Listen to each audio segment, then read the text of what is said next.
How did you get involved in the project? Sure. So I'm from Miami, Florida, which is where Moonlight is actually set. And I had, after graduating film school, moved back to Miami and started a film festival where we were focused on telling Miami stories. Our goal was to work with filmmakers who are from Miami and produce work in Miami, focused on Miami issues, Miami people, people who live there, and I had a really narrow focus on place, which allowed us to sort of open up and tell the stories that were going on there. And after a couple of years, our festival caught the notice of a playwright named Terrell McCraney. Terrell McCraney had actually gone to my high school, so he was sort of known to me. But he has since been lauded. Now he's an Oscar winner, but he also won a MacArthur Genius Grant. He's won pretty much every playwriting prize out there. Before that, he was still an astonishingly talented writer. And he came to our festival and he was like, "Hey, listen, I like what you're doing in Miami, and I think you might be interested in this play I wrote that is too big for the stage. There's no way I can produce this, but it's about Miami and maybe you know what to do with it." And I had also, so he gave me that, and reading it was, it, I mean, so many of you are in the room are writers. Like, the moment when you read something and there's something special in there. Maybe it's not polished, maybe it's not finished, but where you're headed, keep going. That was that moment. I read that and was like, okay, this is going to be something special. Who on earth can handle it? And the answer to that was Barry Jenkins, who was a filmmaker that I'd known and respected and admired, who was from Miami but living in San Francisco, making movies about San Francisco. And it became honestly a 7-year quest to get him back to Miami to make a movie, and that movie ended up being Moonlight. Very simple question. What does a co-producer do? What was your role in the film? So, I mean, producing credits are funny in that they're incredibly malleable. In terms of Moonlight, what I did, I was, in addition to kickstarting the thing by giving Barry Terrell's screenplay, um, then I was the local guy. I was the guy brought into Miami. So once Hollywood got involved, and Plan B and A24 and Adela Romansky, once they made it a movie, um, I was the guy in Miami doing as much groundwork as possible. The truth is, Moonlight is the lowest budgeted film ever to win Best Picture. So on a movie with Sorry, remind us what was the budget? 1.5 million US, um, and we're lower by several factors. But to get a movie like that made, it means no one has one job. You have 100 jobs, and as a co-producer, my job basically was the fireman. So I did anything and everything that needed to get done to get the movie made, while working with people who were, some of the best in the industry. Jeremy Kleiner and Didi Gardner at Plan B are incredible. Um, so to get to learn and work from them was one of the great privileges of the job. What was the first time you saw the finished film, and what was your feeling about it? So the first time I saw it, necessary information. I We wrapped production on Moonlight, stopped filming, and 2 weeks later I moved to Hong Kong. And I lived here for 10 months during the whole post production of the film. And occasionally I get emails or cuts, and I'd be in touch, but I was not part of that process. And I left Hong Kong on October 1st. My visa ran out. I flew to New York, put on a suit, and went right to the premiere of Moonlight at the New York Film Festival. And that was the first time that I'd seen it in an audience fully complete. And my reaction to it, honestly, it's so strange to know a movie for 7 years, to be a part of every script revision, every moment, to know the actors, to know what was going on and like to have all that information and then put that information aside, watch it with a theater full of 1,200 people, and experience that movie as if I didn't know it. The truth is, I was near tears the whole time, and then openly wept at the. I can tell you the line, but just openly wept for the last half of it. Oh, the last half of it. Yeah, so that's how I felt about it. And did you sense that this? Did you sense that it could be an Academy Award winner? I mean, the truth is, when Terrell McCraney uh, gives you something and says, "Hey, I have this thing. What do you think?" You know you have something special. And this is true before the award. Just the power of his writing is so strong. You know that if, as long as you don't screw it up, there's going to be something special here. So my only job was not to screw it up. And then Barry was a filmmaker who I know. Even then, consider that before Moonlight, his first feature was a movie called Medicine for Melancholy. It cost $13,000 and was seen by maybe 80 people. they were all very influential people, and they all loved the movie. But I mean, this movie was a tiny little film, but it showcased his interests, his influence, and his sensibility. And it was so clear that Barry was onto something. In the same way that Terrell, where I said like just keep going, Barry just wanted him to do more. So knowing that I had those two storytellers telling a story that was uniquely personal to both of them, I knew it would be special. Did I know that that meant Best Picture? No. But when I had to sell people on participating in a movie that had no money to pay anybody anything, did I say it was going to win Oscars? Yes. Tell us, what was Brad Pitt's involvement? So Brad Pitt he founded a company called Plan B, and Plan B was a company that came in and helped us sort of elevate this tiny little movie into an Oscar winner. And so he's a principal member and a public member of that company. And one of our great strengths is having him as a godfather. So it provided legitimacy and credibility just to say he's on our team. I know back room it did a lot of stuff. I was not in those back rooms because you have to be Brad Pitt to get in them. I'm not there yet. Okay, so talk us through the Oscar night. I mean, the Oscar night was obviously incredibly exciting. The Oscars on their own are a really fascinating phenomena because backstage and on your way there, every single person knows everyone. So it's everyone shaking hands, saying, "Oh, I'm so happy to see you. We've known each other for 30 years. We all work in this industry together." And my favorite actual thing that I learned about the Oscars. So when you're sitting in the seats, they go to commercial break. They announce it, and then at that moment we hit commercial. Every single person gets up and starts shaking hands. Like, "Oh my God, I'm sitting next to so-and-so, like Matt Damon." And everyone is talking, and then they count down. Okay, 15 seconds, back to your seat. And then everyone has to run back to your seat. If you don't make it, seat fillers will jump in and take your space. And then you're like left in the hallway. Like, you have to hide. So it's amazing to watch that happen because every commercial break, everyone jumps up, runs around, shakes hands, says, "Oh my God, how are you doing? I'm so proud of you. I'm so excited." Then you go back to your seat. And then everyone looks very proper and perfectly. And I mean, the truth is, we were expecting and hoping for Mahershala to win Best Supporting Actor, and we were hoping and expecting Barry and Terrell to win Best Adapted Screenplay. Like, those were things we felt based on the rest of the award season that would go our way. We did not expect to win Best Picture, especially because La La Land had been nominated for so many awards. They were clearly the favorite, and the moment where we actually won was as confusing for us as it was for everyone watching. It was surreal in every way imaginable. Not only because that actually happened, but because it happened in the way that it happened. So imagine, like, if you've ever had that dream where you show up to work unprepared, like you're not wearing shoes or something. That dream, but Warren Beatty is there, and Meryl Streep is watching from the audience, going, "What?"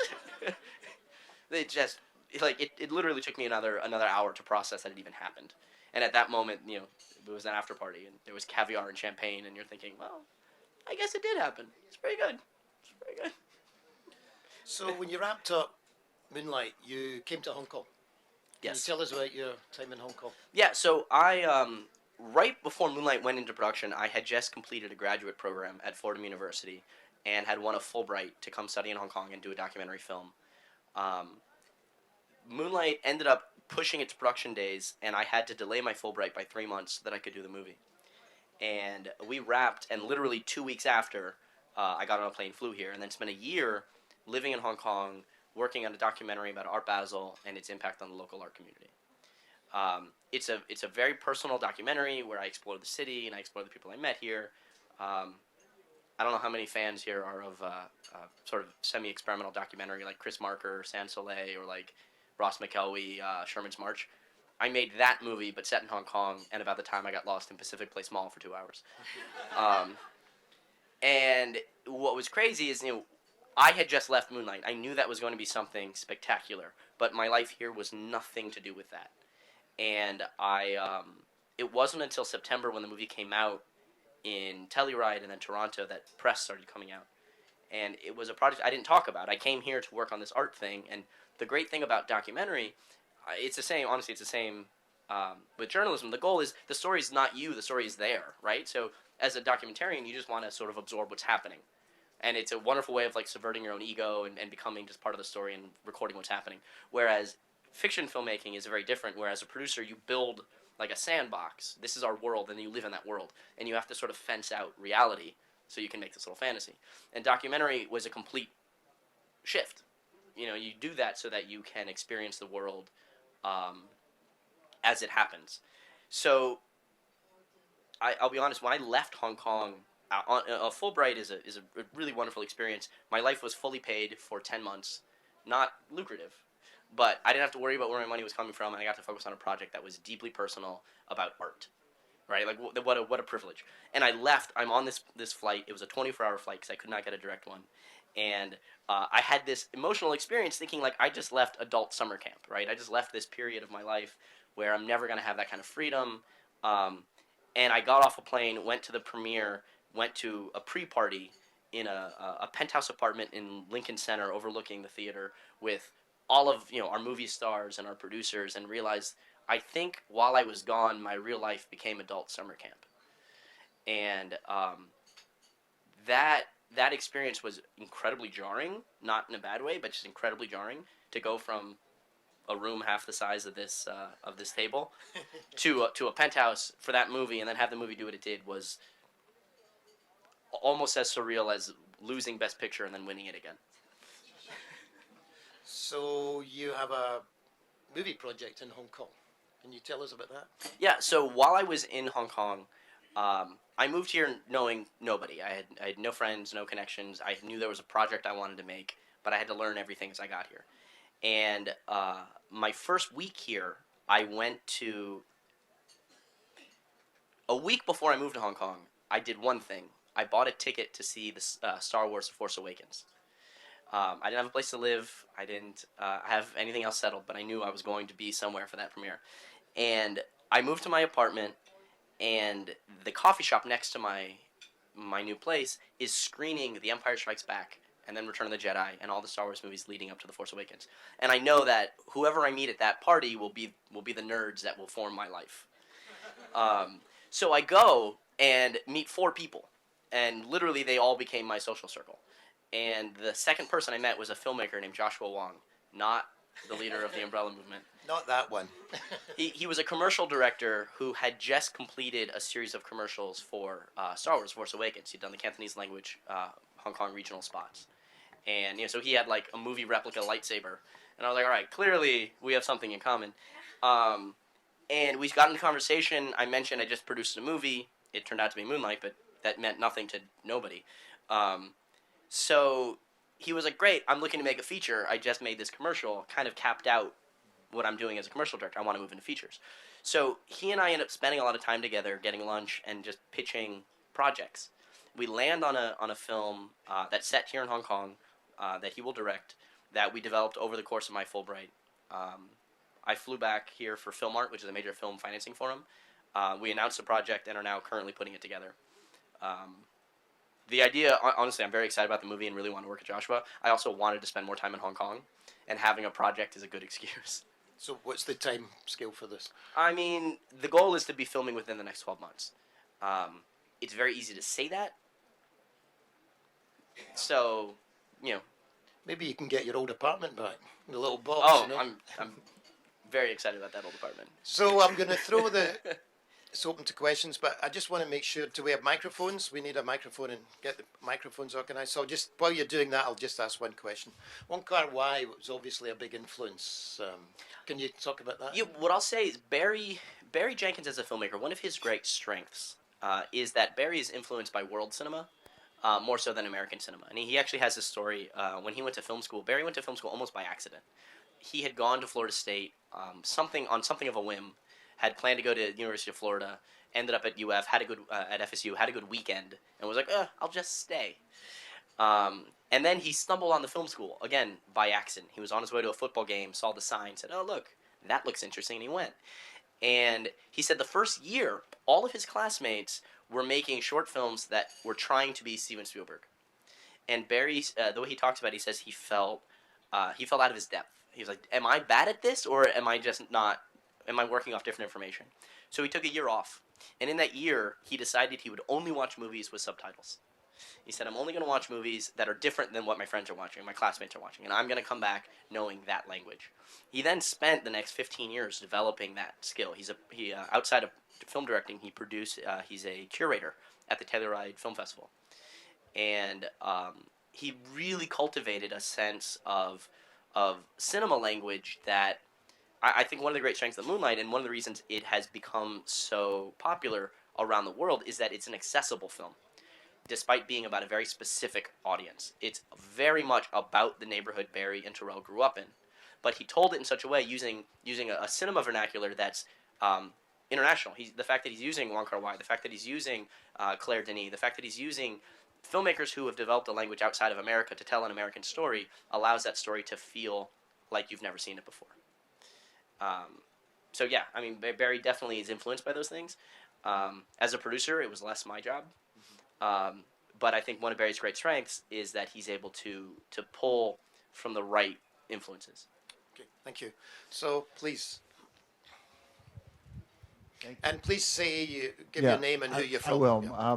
Mark Michelson from IMA Asia. I share your pain. I was a Fulbrighter too, and I was in Japan many years ago when the prices were somewhat what they are in Hong Kong now, comparatively, and so I understand that part as well. A fantastic film. Thank you. I think a lot of people will say that, and certainly not Steven Spielberg. A lot of other things, but certainly I don't think Steven Spielberg. Although But- he's a fan. Yeah, I'm sure he is. I'm sure he is. I'm not saying he's not. I just was curious as to how, in the end, great screenwriter, great director, all these good people you had with him. What made the difference in you actually getting support and pushing it forward? Because I'm sure there are a lot of good films made. What made this different, do you think, that really tipped the balance, that pushed it forward? Not that got it the Academy No, Award. but one the thing other I would say. One great thing about this movie is that when it found the right people, and the right people found it. And once you knew it was a core special thing, getting it to Barry was an important part of it. And then when Adela Romanski got involved, Adela did the same thing and said, "Okay, this is something we can protect. How do we protect this?"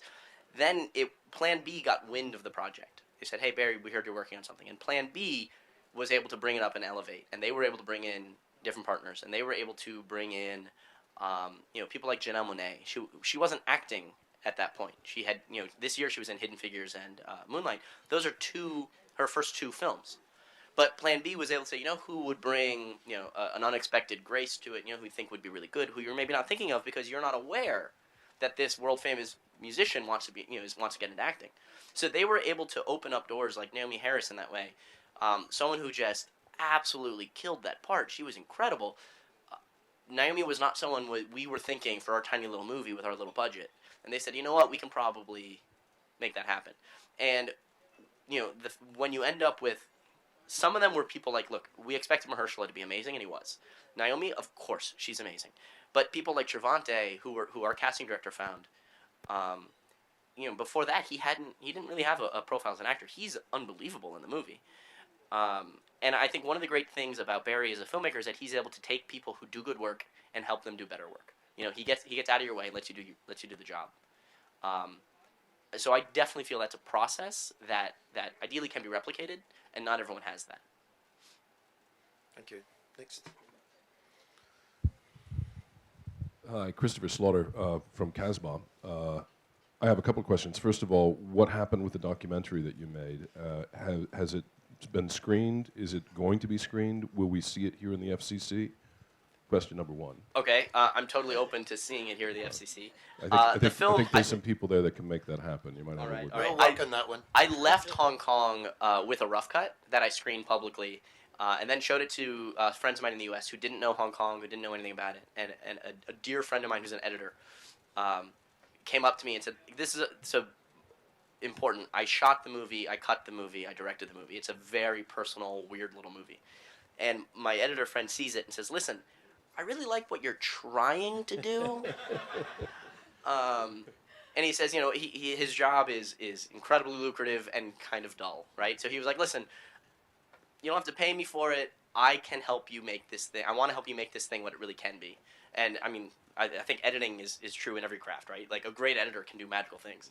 So he and I are currently reworking the movie, and it's infinitely better every day. And that's being done here, or that's being done in? No, now it's being cut in Los Angeles. It sounds like it would be a weird. Second film question, Christian. If you're ready, sorry. The other question is about the film that you're trying to produce here. What do you see as the biggest stumbling blocks? Is it money? Is it access? Is it? Well, so this past week, or I guess 2 weeks ago, what I had a big question, and my question was, where does this film live? And there's a lot of debate in the U.S. and in Western films about representation, and look at a movie like look at a TV show like Iron Fist, right, which Netflix put out, and suddenly the conversation is all about where was our Asian lead? How come so in Western film that's a big conversation. So we have a film with an Asian lead in English. And the question is this a film that is a local Hong Kong film, despite the fact that it's in English, but with local actors and a local lead? Or is it a Western film, and where does the film live in that sense? That was a big question. And over the course of the last 2 weeks, I've really come to understand sort of where our movie exists. Now that I know that, then it's a question of where do we, who are the supporters for that particular kind of project? So the biggest obstacle, the biggest obstacle is with every movie, right? You're always trying to manifest a thing that doesn't exist. That on its own is some kind of magic. But thankfully, the last movie I did pretty okay. So it's been a lot easier to talk to people about the thing I want to do next. Nanhi? You mentioned Iron Fist and the whole cultural appropriation drama that kind of erupted from that film. There's been a huge conversation about that here as well. I mean, Ghost in a Shell is coming out at the end of this month, starring Scarlett Johansson, which is a Japanese anime. It doesn't have an Asian lead. This keeps happening in Hollywood. So can you just give us perspective on that? I mean, what's interesting is that I think almost universally the people who work in Hollywood tend to be aware of these issues, but I think structurally and institutionally there are roadblocks that are also limited by the way things have always been done. And I mean, you look at a movie like Moonlight, and people are saying what a surprise that the movie is doing well internationally, right? There was an article in the LA Times just the other day about black films don't travel. Well, it turns out they do, and there are like 4 movies that have done exceptionally well that happen to star black actors. Or are about issues made by African American filmmakers. And what's interesting, something I've discovered now, especially with this Hong Kong film, is when I go into meetings with financiers, their question is, okay, who's the movie star? It's not what race or ethnicity are they, it's who's the movie star. Because a movie star has a certain foreign pre-sale value. I want to film a movie, I can raise my money because in France, Jessica Chastain guarantees you X. So you'll give me half of X, and then I can fund the movie. So it's this chicken and egg problem where you end up not having an Asian actor who is famous enough or has the credentials enough because those roles aren't being written for them because there's no one credible enough to support it, and all of a sudden you can't break out of that unless someone says, okay, look, we'll take less money and make this movie about African Americans in Miami, and prove that you can make a good movie on it. And it's a very And personally, as sort of an academic, I find that shit fascinating. I really want to know what's going on there. But as a filmmaker, I think it's important to try to ignore those issues and make the films that are important, that are worthwhile, and hope that the industry will sort itself out. Okay. Sure. Yeah. So Paul Schulte from my own research company. So the narrative going into these Oscars was sort of this sort of snotty British critic who said Oscars so white, and the Trump election, and the visceral hatred of this sort of the racist tinge of the whole election, and so talk about the politics of Hollywood's reaction and the voting structure to a movie which I love. I thought the movie was great. Right. But the movie's on these hot button gay African American issues, and so talk about the politics of Oscar voting. I will say something that's so interesting is that for Oscar So White was just 1 year before ours. Our movie had been in process for 7 years. It's the kind of thing where there's a coincidence of timing that you simply can't plan for. Movies don't come together fast. And what's interesting is when you look at Oscar So White specifically as an example, it's a very weird metric to use because by the time the movies have been nominated for Oscars, it's too late. it's not like there were 9 movies with African American leads who weren't nominated. Those movies have trouble getting made for 100 different reasons, and the systemic issues that lead to situations like Oscar So White, I think, are more critical than who's nominated, who's getting funded, who's getting produced, who's seeing them. I think that the better answer is there was an article I read the other day that talked about how black audiences have shown up in greater numbers to see movies. Shockingly, there are movies starring black people. Like, are you surprised that people would go to see a movie that represents their communities or their issues? Like, the idea that someone is actually surprised is kind of amazing to me. And again, it's a chicken and egg issue with casting, where the real issue comes down to whether or not people are supporting the roles, whether or not there's a sort of a preordained path for them. So politically, I like to think the best movie won. I like to think the fact that Viola Davis was nominated opposite Naomi Harris is because they were both incredible performances. When Mahershala won for Best Supporting Actor, I think it was an Independent Spirit. There was some other event where he mentioned, he's like, I hope this is not because of a race thing. Like, I want to believe I did it because I did a great job. And the truth is, he did a great job. He turned a character you thought you understood and knew into a fully realized human being. Naomi Harris did the same thing. The only reason it's remarkable in context of the political situation in Oscar So White is that last year those roles weren't available. I believe it was Viola Davis, I could be wrong, who said, you can't act roles that don't exist. And I think as a filmmaker, it's really important that you try to, create roles that we haven't seen before, create roles that should exist, and allow really talented people to do great work. I think we had a question here. Yeah. James Marsh from SCG Get the microphone. You got a loud voice, but still. I was going to project. In extension to all of that, you said the film took 7 years to make. To what degree was that because this was a story about black, gay, inner city kids where you've got the lead split over 3 actors and that kind of No, I think once issue? the movie once there was momentum, it all happened pretty quickly. I think, like, when Barry got that script, if you've seen the movie is much more autobiographical for Terrell McCraney, but a lot of that is very familiar to Barry. He grew up in a very similar environment, and nothing about that movie, about that life experience made Barry want to come back to Miami and make a creative project and be an artist. So for Barry to come back to Miami at all was a process. I produced a short film with him in 2011 that was part of that process. It was like, hey, Barry, come back to Miami. I'll pay for a short. Just make it whatever you want. And then he said, oh, look, I can make cool things. Miami's kind of a neat place. And he started to process sort of those emotions, those experiences of how to be a different person. Because when he left Miami, he was not an artist or a filmmaker. He found that creative voice in San Francisco. So for him to come back to Miami and sort of reorient. And then one thing I knew is that Barry had a fascinating experience, a story about Miami that I never knew, right? When I grew up in a suburb, Cuban-American, second generation, like my story is very different than his, but that's still a Miami story, and I wanted to know it. And I knew Barry had some version of a story about living in a city that I grew up my whole life and didn't know. So the trick was, how do you get Barry to change that mindset? So Terrell's play offered an incredible opportunity, because here was a story that was close enough to Barry that he could relate to it, but not so close that it made him vulnerable.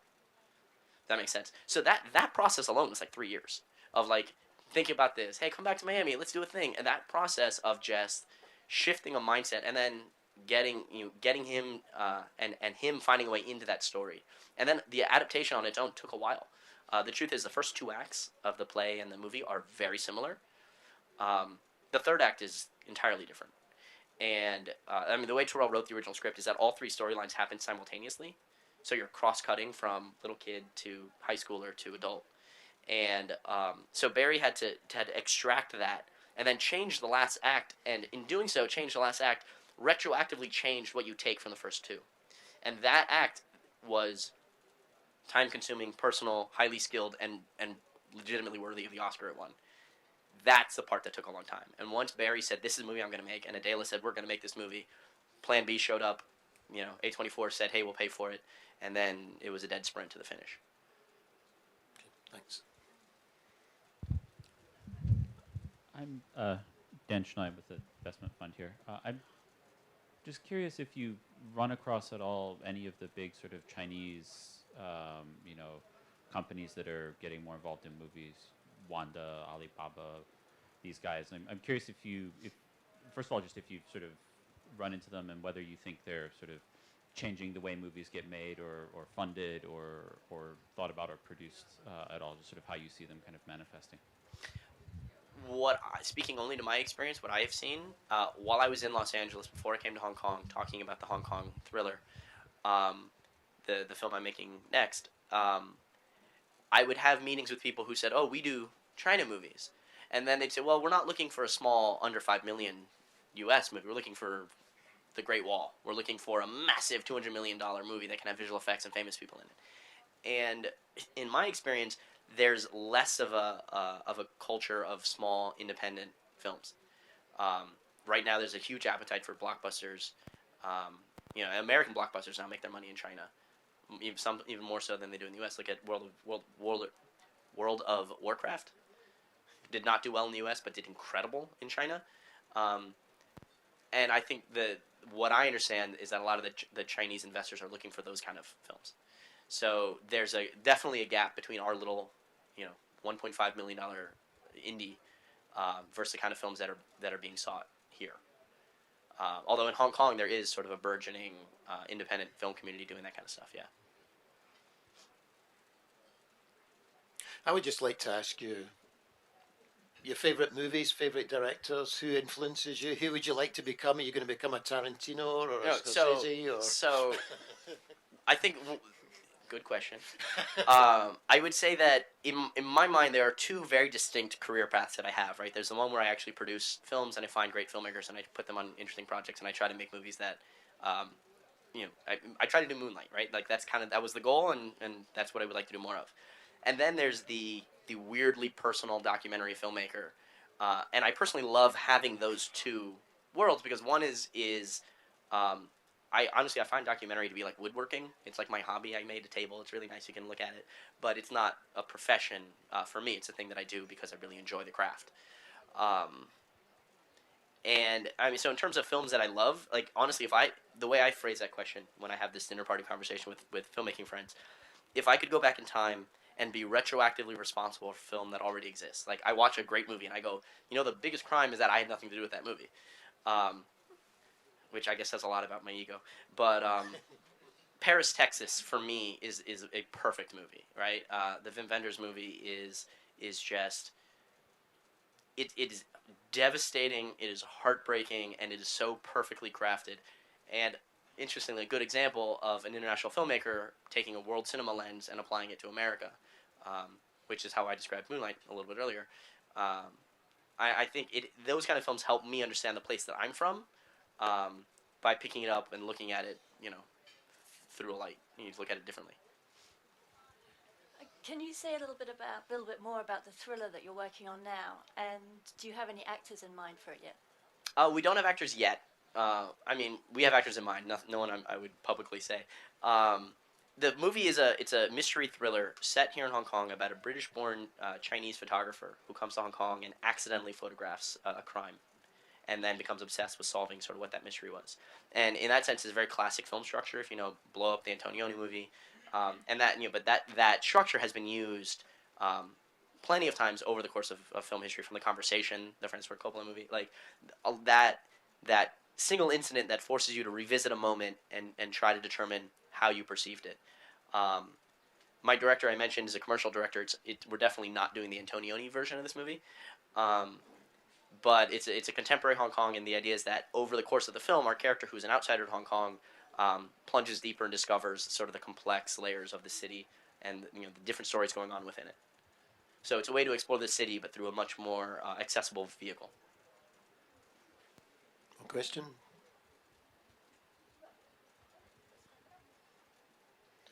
So, and beyond that, you said you just moved to LA. Yeah, I moved to Los Angeles literally 2 days before the Golden Globes. So basically got off a plane, got a haircut, and then they gave us a Golden Globe. And I felt like, wow, if I'd known LA would have been this welcoming, I would have come a decade ago. but I'm still like functionally project based. So I was in LA for 2 weeks, and then flew abroad for another project. Was there for 3 weeks, came back for 2 weeks, and now I'm here. It's been 3 weeks. So functionally homeless is definitely the word that I use to describe how I am right now. And I mean, when you've had that experience with Moonlight of living that for so long, is it difficult? Is there in your head? Are you still part of that? Yeah, so is it how do you move on from that? what's really experience? strange is that I moved on when I left and moved to Hong Kong and entered a whole new world, a whole new project, and had to meet a whole new group of people and and change sort of everything that I did. The fact that 18 months later we're talking about the movie now, I have to go back and remember, like, oh, you know what, that did happen 19 months ago when we made the movie. Oh, I have a funny story I hadn't thought about in almost 2 years. That process is really strange, to have to be living in a moment that happened so long ago and then retroactively process it in a way that I can communicate sort of what that experience was like. That has been the most interesting part, is holding on to things and sort of shaping my own narrative of how it happened. And I think the more I do events like this, the more I really enjoy and sort of appreciate the craft of telling a personal narrative. I just mean, like, in my own head, when I talk about the movie, I can't give you 7 years of information. I have to give it to you in 5 minutes. What is the most concise way to say that accurately reflects both, my experience, but also communicates sort of the end goal? It's writing, it's journalism, it's reporting that you guys do all the time. That's been a neat skill to develop, that normally the movie speaks for itself, and then I go home and no one cares because they're tiny little movies, and this one is done. Thank you very much. Very interesting. Thank you. And congratulations again. Thank you very much. And I hope you come back when your art movie. Would be delighted to host it. I would be delighted to have it.